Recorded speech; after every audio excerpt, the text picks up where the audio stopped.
Hi, everyone, and happy Netzach Shabbat. My name is Nuriel Shor, and this is the fifth class of our 7-part series of the Omer Aliyah, a 7-week spiritual boot camp of personal elevation. The Omer Aliyah is an initiative of Chai Fire Circle, an inclusive and creative Jewish community that shapes intentional spaces utilizing Torah wisdom in order to foster spiritual expression and authentic self-discovery. The intention behind the Omer Aliyah is a spiritual detox of the klipot, the barriers that are preventing us from accessing Hashem and our true selves, while simultaneously building a foundation of spiritual power to live the rest of our lives with. Practically speaking, the theme of the Omer Aliyah is Tikkun HaMidot, repairing, refining, and elevating our character attributes. Just as Hashem manifests loving kindness, we try to live with loving kindness. Just as Hashem manifests strength through restraint, we try to live with strength and restraint, so on and so forth. By emulating these divine attributes, we transform into conduits of peace, love, and blessing for ourselves, for others, and for all of creation. The structure of the boot camp consists of 4 in-person community gatherings in Los Angeles, 7 online classes, 49 days of individual learning and growth, as well as a spiritual council network of guides who have offered to have private one-on-one conversations. For more information on the Omer Aliyah or Chai Fire Circle, you can contact me at omeraliyah@gmail.com. We are currently in the week of Hod, and tonight we have the zechut of having Batsheva Frankel, a veteran Jewish educator. She is the author of the Jewish Educator's Companion and podcast producer and host of Overthrowing Education. And I have to also say that Batsheva and her husband Yassi have a PhD in Hachnas Orchim from their legendary Shabbat meals. Before we begin, a few housekeeping remarks. This class is being recorded and will be uploaded to the Omer Aliyah YouTube channel, so please hold all of your questions and comments until the class is completed. I will then stop the recording, after which we will have an opportunity for open and confidential conversation. May Hashem bless the Omer Aliyah and all who are involved, so that Klal Yisrael may discover the greatness within and bring out individual, collective, and global gula speedily in our days. I now hand it over to you, Batsheva. There we go. Unmute. Thank you so much, Nuriel. This is such an honor and a privilege, and I really, really appreciate it. And it's really great to see everybody and even see the spaces that just have people's names holding a space for you. All right, so I'm going to go ahead and share my screen, as we all say on Zoom lingo. So I'm sharing my screen because this is going to be a little bit different than the other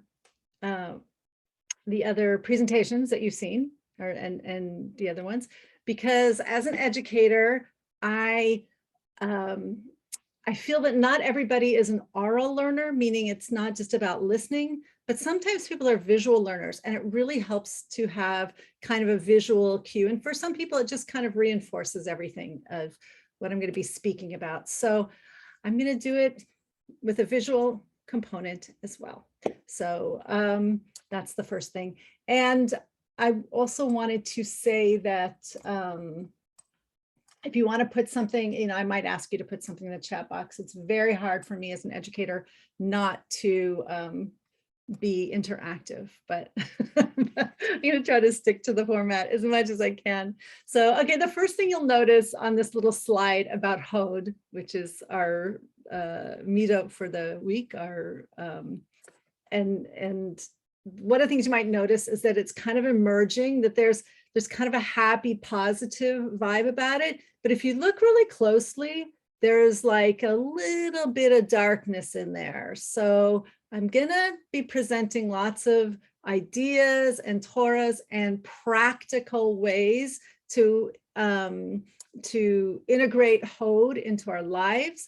But I'm also gonna share with you something a little bit dark about Hod that might be unexpected, but we'll see. Okay, so let me see just a second. There we go. I'm not sure what just happened. It's very odd. Okay, everybody can see the screen? It says Hod, yes? Yes. Okay, good. Okay, so the first thing that I wanted to do is I keep getting this thing about, I don't know why this is. I'm not sure what's going on with the WhatsApp thing. Sorry. the first thing I want to do is kind of review a little bit of the other parts of the Omer, the other attributes that we're going to, the Sifrot, that kind of lead into Hod. So of course, the first one is Chesed, loving kindness, and these are just the short, abbreviated versions. You've learned a lot about each of these. So, okay, Gevura, strength, Teferet is beauty, Netzach, victory, and of course, Hod is often defined as splendor, but we're really going to break down what that actually means. But before we do that, I want to share a little story with you that in my mind, it's a true story, it's my story, that I believe encompasses everything up till now and ends with a whole bunch of Hod. So when I'm telling you this story, and that, think to yourselves which Sforot are in which part of the story, and see if you can sort of figure it out. So here's how it goes. And I think maybe only Ella might have heard this story, but I don't know. And if so, I apologize. Okay. This is a story about an Israeli cab, which many good stories involve an Israeli cab. So basically, this is what happened. When I was in my late 30s, I was not married yet, and I really wanted to be married. But in my late 30s, I finally got engaged. And I was so excited. I was so happy. But something happened a month before I was to get married, a week before I was supposed to move from LA to the other place where that person lived. He called off the engagement. And I was completely devastated. I felt destroyed. But I tried to gather up myself and had lots of help from family and friends. And I won't go into all the amazing, incredible, wild, weird things that happened. But basically, I'm going to skip forward about 6 months. I was invited to Israelite. They were doing women's leadership training. Now, I don't know if you know Israelite, Rabbi David Aaron. If you don't know him, you should. He's amazing. Rabbi Friedman, incredible human being. So I was really excited to go to Israel, but it was 2002. And if you remember in 2002, it was the height of the second Intifada. And I was kind of scared, but I was like, you know what? I'm just not going to ride buses. I just won't go to restaurants and I will be fine. And then a week before I was to leave for Israel, the terrorist bombing at Hebrew University happened. And really good friends of mine lost really good friends of theirs.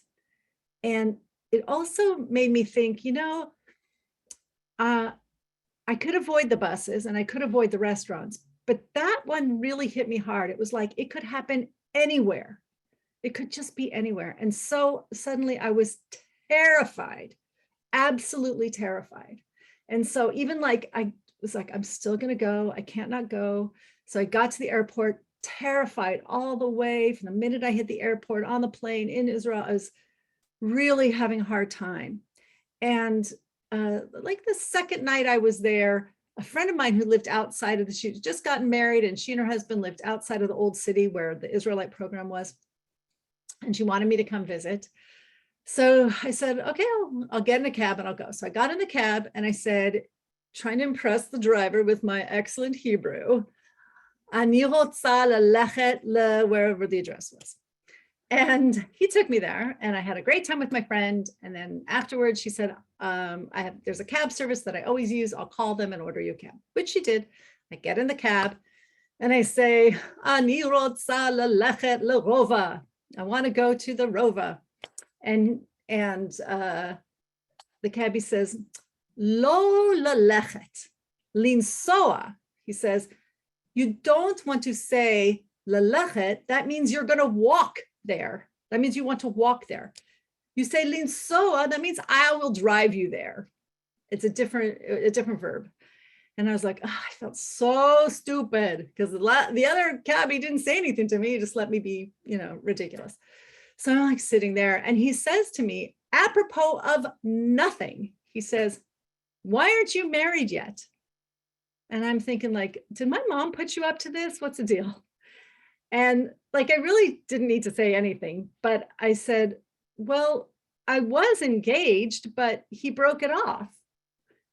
And he said to me, like, I thought that would like shut him up because that's devastating, right? No, he says to me, well, why were you so nice? Why weren't you yourself? And what I really should have said was, Bob, mind your own business. But what I actually said was, took a breath and I said, I was born on the 16th of Nisan, and that's chesed shel b'chesed, right? Loving kindness of loving kindness. And he said, you need to add gevura to that chesed. I'm like, why is the cabbie giving me love advice? But he was right, actually, because I wasn't myself and I was too nice and I did need to add the gevura. So I was like, okay. So then I'm just like sitting there and he says, what happened to the guy a year ago? And I'm really freaking out because I actually did date somebody like exactly a year before and it didn't work out and he was married to somebody else and it was, you know, it was fine. But so I said that, I said, well, it didn't really work out and he wasn't the right person for me and he's married to somebody else. And I was like, okay, no. And he said, oh, there's so much divorce in your family. Oh, your brothers and your sister. And now I'm completely freaking out because I have 2 brothers and 2 sisters and my brothers are both divorced and one of my sisters is divorced. My parents were divorced, my grandparents were divorced. Like he was right. I was like starting to shake. I was really starting to freak out. Like, who is this guy and how does he know this? So I'm like, we're getting close to there. And he says to me finally, he says, you know what? Don't worry. You are going to meet your zivug in the next year, within the next year. And I was like, oh, I was so relieved. I was so grateful. It wasn't because I actually thought I was going to meet my zivug, but I thought if he thinks I'm going to meet my zivug this year, that means I am not going to die in a terrorist attack. And therefore, I was super grateful.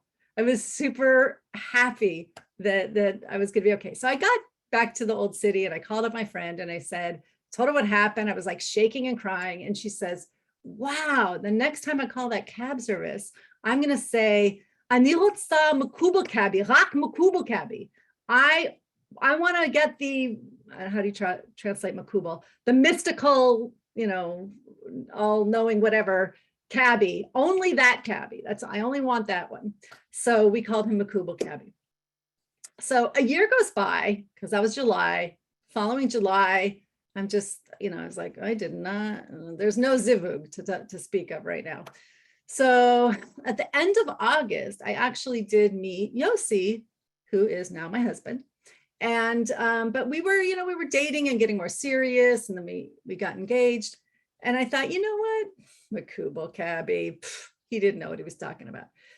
But then Yossi and I were talking and we both remembered that we had met earlier, the previous May, when I was interviewing for a job and he came in because he used to work at the school that I was interviewing at. And the principal of the school introduced us briefly. He stuck his head in, he introduced us and we both remembered it.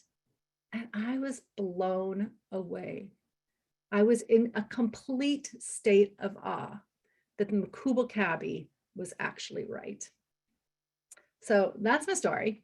And I'm sticking to it. The reason why I wanted to tell you that story is because to me, it is such a Hod moment, that realization, that awe. And I'll come back and explain more about why I wanted to tell you that story. But let's move on. Let's talk about what Hod is actually all about. So what is splendor? Let's break it down. It's actually wonder, a sense of wonder combined with a sense of humility. They are absolutely connected. And if we break it down even further, wonder can be broken down into awe, that sense of awe, of course.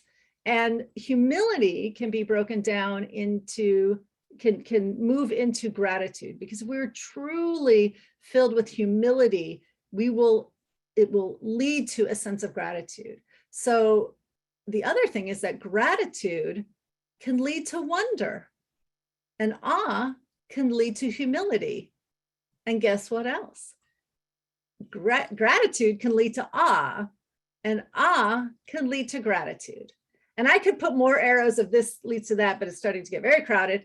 But basically the bottom line is this is all, if you put this all together, that is what Hod is all about. So I'm going to break down even further.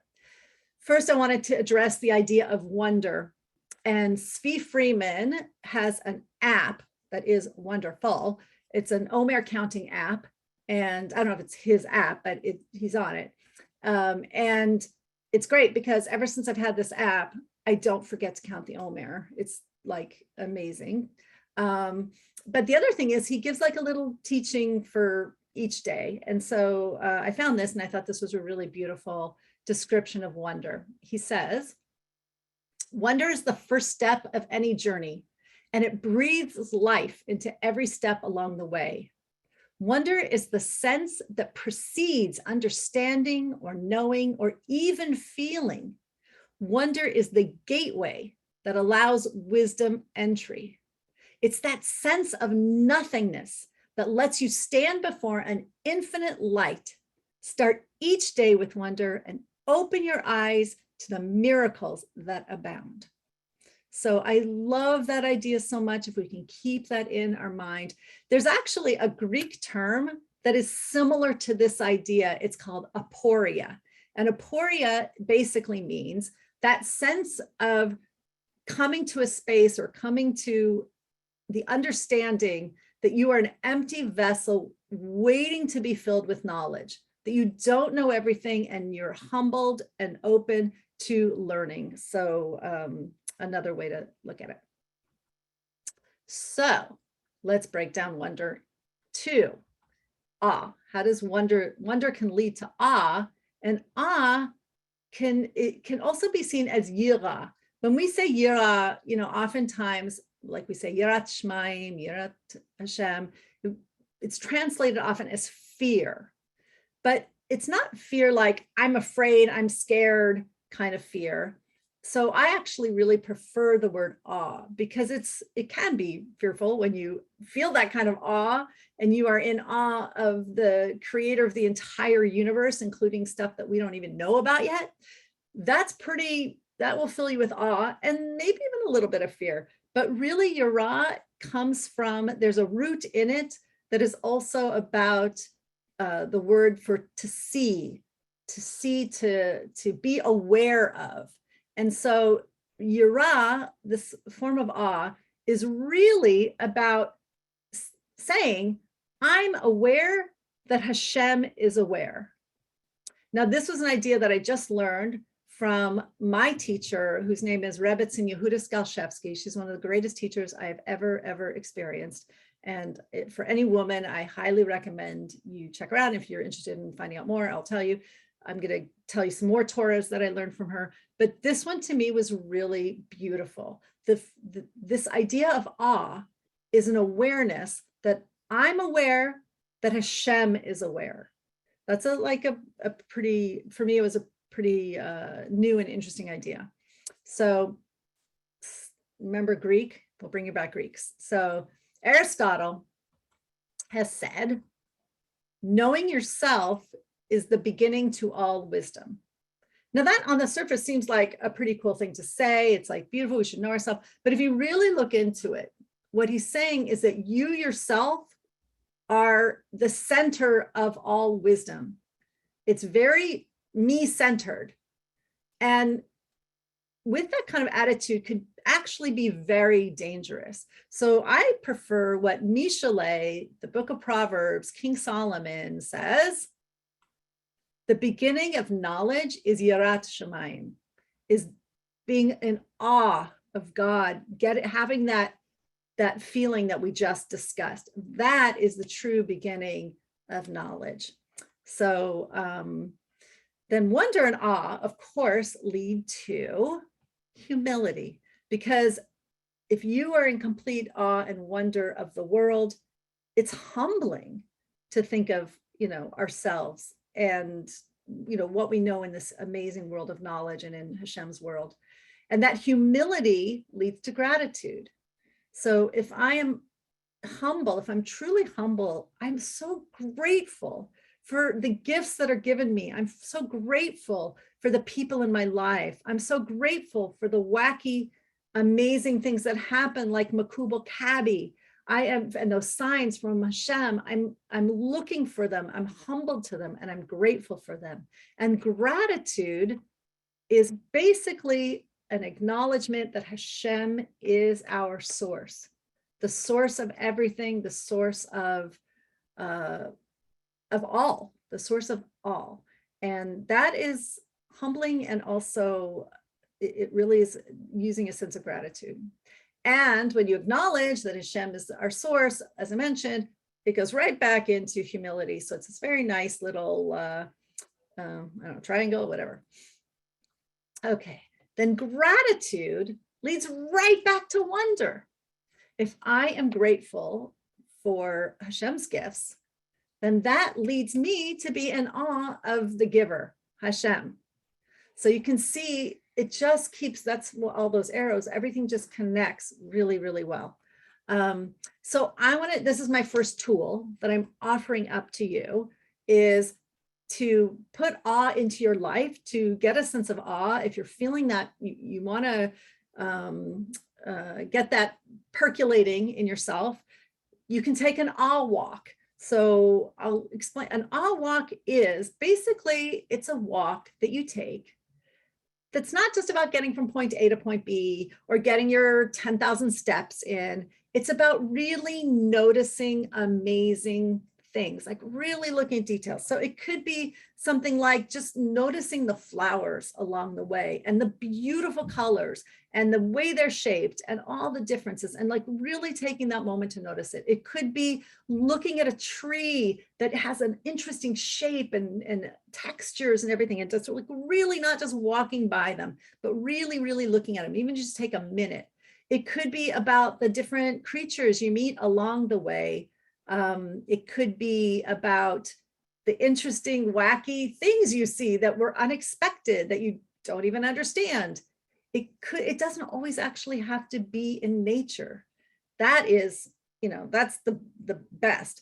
But sometimes just like walking in a city where you notice, you can be in awe of a structure or the beautiful details in something or the way something lays. It's the awe of trying to create something beautiful or meaningful out of something that actually looks not so great. Like this is actually an alleyway that I found this. A weird, bizarre structure that strikes you as kind of humorous and like, where did that come from? And also just watch people. See if you can find a beautiful moment that can fill you with awe, that you can create almost a story around. So one of the ways that I love to take an awe walk is, and turning a walk into an awe walk is, we've got our phones and they all take pictures. So these are all photographs that I took, and that for me were all moments of awe. So that's one of my suggestions. The other thing is Rebbe Nachman of Breslov says, look at the sky every day. Maybe you don't even have time for an awe walk. Hopefully you do, but maybe you don't. Just be outside for a moment, look at the sky, enjoy the sky, whether it's a beautiful sunrise or a beautiful sunset or even gorgeous clouds or a clear blue sky or the rain or whatever it is. Look at the sky. That will fill you also with awe. But I'm here to tell you that there's also a dark side of Hod. Indeed, this is what I learned. I was with Rebbitzin Yehuda Skalshevsky, my teacher, for kind of learning, getting a chance to learn with her in person. I learned with her online. She lives in Israel. I learn online every week, but I finally got to actually meet her in person and spend almost the whole last week learning with her. And so the other night, as we were entering Hod, I was like, I'm going to sneak a little, I'm going to get a little awesome Torah from her about Hod, and I'm going to share it with you all. And she told me something shocking. She said, Hod can be harsh. It was not what I was expecting at all. I was like, what? because I had been, all the beauty of it and the splendor and all this stuff. I was like, what do you mean Hod can be harsh? So she explained, and I'll try to explain the best I can. So this is the human body. It looks just like all of us. We know, or we say that the body all represents the different attributes of the Sefirot. It's all the Sefirot are here. So just a review. Most people know this part, that the right arm is Chesed, and we say this all the time. We give tzedakah with the right hand, and left hand. There's this whole thing about the Gevura, that's the left, and putting the left with the right. I learned all kinds of interesting things about that this week.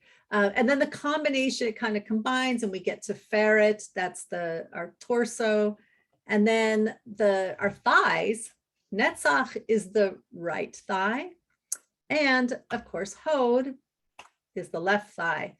Now, the first thing that is really, to me, very interesting about this is that Netzach and Hod have to work together. That Netzach is like the driving agent moving forward, and Hod is like the empathy and the support system that you have to have with a Netzach that's moving forward. And the two of them together balance out, and that's what really gives us forward movement in a very positive way. So that all seems like really positive. So what's the deal? So I'm actually this is my one interactive thing. I want to see who knows this. There's something that's associated in the Torah with the left thigh. And I want to see if you just put it in the chat box, and we'll see who gets an imaginary 1,000 points that aren't really worth anything. But if you think go ahead and put it in the chat box. I'm going to see if you guys get it. What in Torah is related to the left thigh? Yes. Aviva's got it. That is what, well, we'll go to it here. That when Yaakov was wrestling with the angel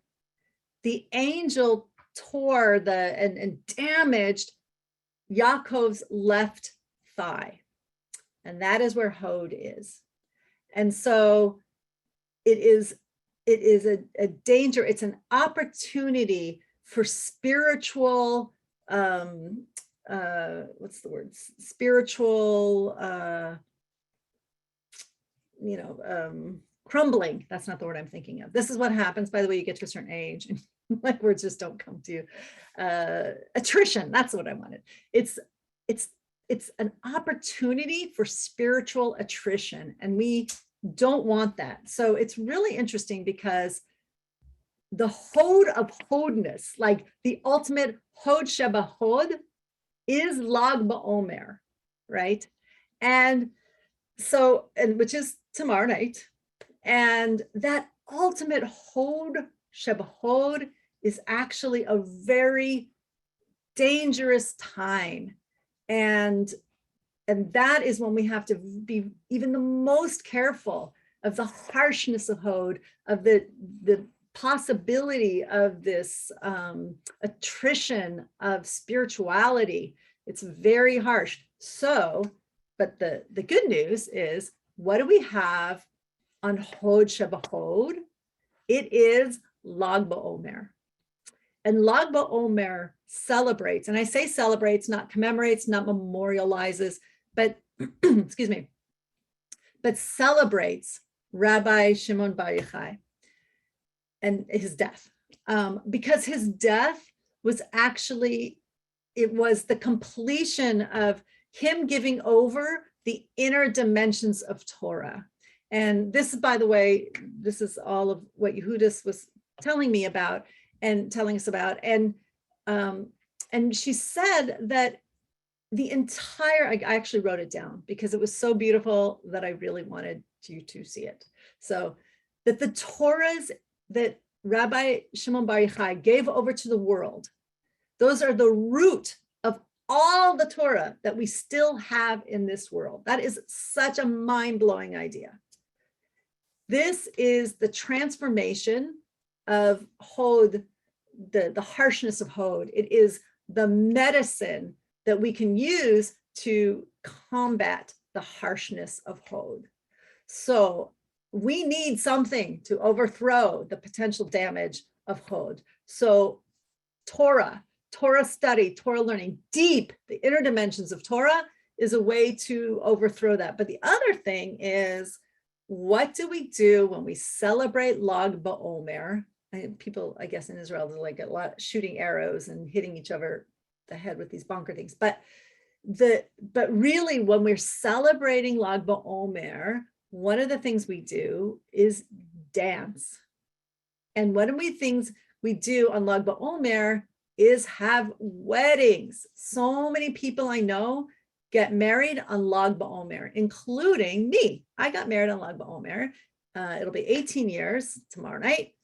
And what do we do at a wedding? We dance. And the thing about dancing is, what do you need to dance? You dance with your legs working together, or some people just their bodies, but it's really about fixing the harshness of Hod and tapping in to the beauty of Hod. So that's, I just really thought that was a beautiful and interesting Torah. It kind of blew my mind because I'd never thought of it that way. So I hope that maybe that will bring kind of a different kind of depth to Hod for you. And for tomorrow night, that you really pay attention, that that's a time when the potential for spiritual attrition is lively, it's harsh. So you got to rectify it by celebrating, by dancing, by learning Torah, by being together. So I also want to talk about, how do you tap into splendor with awe and gratitude the whole year? How do you bring Hod into your whole year? The good part, not the harsh part.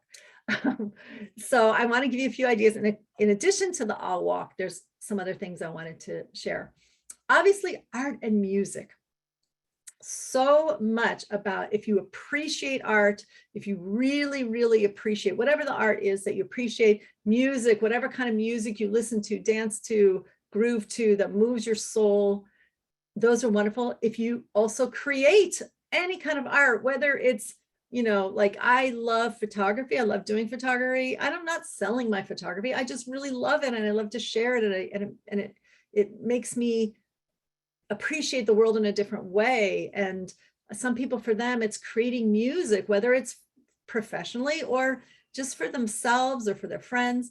So appreciating and or creating art and music is a way to bring awe and gratitude. Be grateful for your gifts. Sometimes the gift is being able to appreciate something really wonderful, or being able to hear it, see it, whatever. So that's one way. Another thing is something called a gratitude jar. Now, I learned about this in the end of December, the very end of December of 2019. I was in Twitter conversation with this other educator, with a bunch of educators, and one of them was in New Orleans, not Jewish. And she was telling me this idea that she does, that every year at the end, at the beginning of January of the year, she starts what she calls a gratitude jar. And each day she writes something that she's grateful for on a piece of paper, folds it and puts it in. And she's like, oh, and I like to do it on different colors, so it looks really pretty. And then on January 1st, the following year, I open up the jar and I spend the day going through all the things that I was grateful for all year. And really, it just fills me with such gratitude. I thought, wow, that's beautiful. You could do that for Rosh Hashanah, but because it was the end of December that she told me, I said, you know what, I'm going to try this. So on January 1st of 2020, I started a gratitude jar, and I'm going to stop. I don't know. Can you see this? Can you guys all see my gratitude jar? Just nod if you can see it. Can you see it? Yeah. So it says on it, gratitude and goodness in 2020. So every day in January and every day in February, I wrote what I was grateful for, and so lovely, and I put it in the jar. And then beginning of March, same thing. And then about mid-March, guess what? I found it really hard to find things to be grateful for because, right, COVID, right?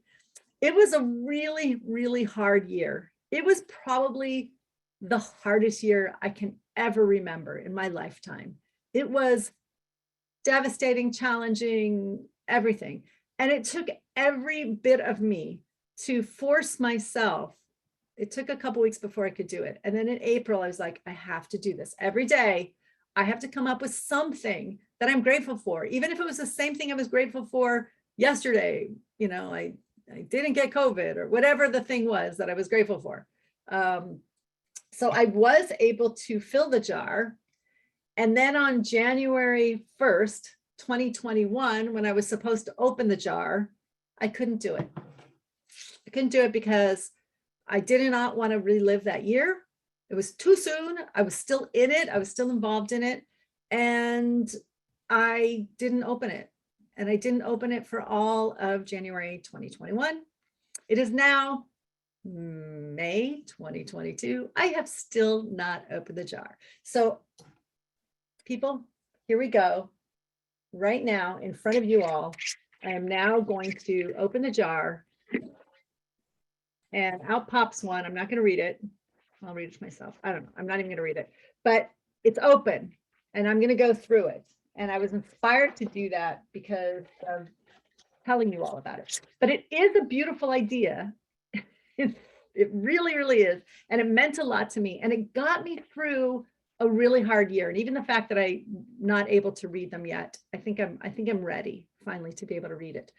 But the fact that I could write it and the fact that I forced myself to do it really did help me get through that year and with some sense of gratitude and awe.